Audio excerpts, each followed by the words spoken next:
Ai oh ai Ai oh ai.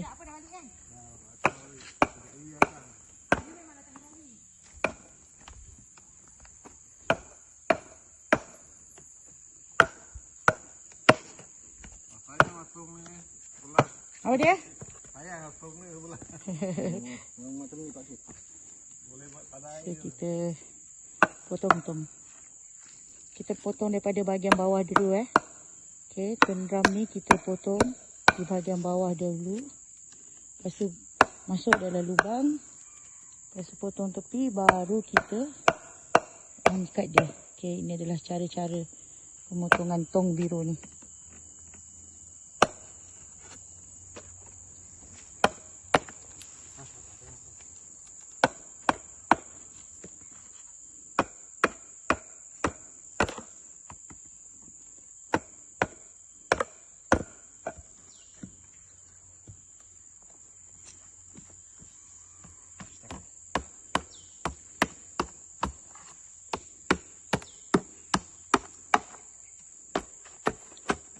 Okey, akar cantik.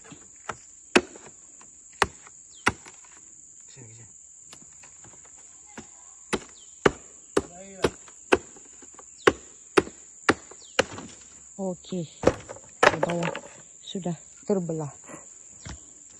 Allah Allah, lepas.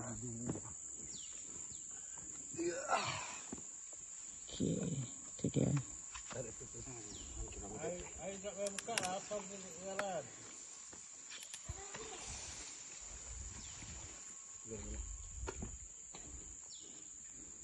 Okey, kita masukkan di dalam lubang terus.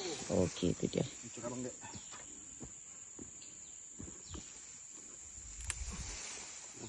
RM1, Wak. Okey. Boleh tak? Okey, baru kita potong belah tepi dia.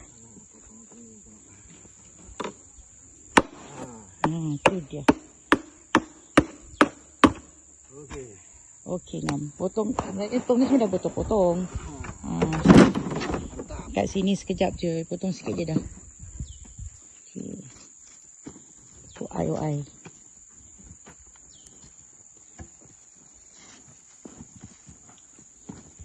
Tarik sikit. Hop.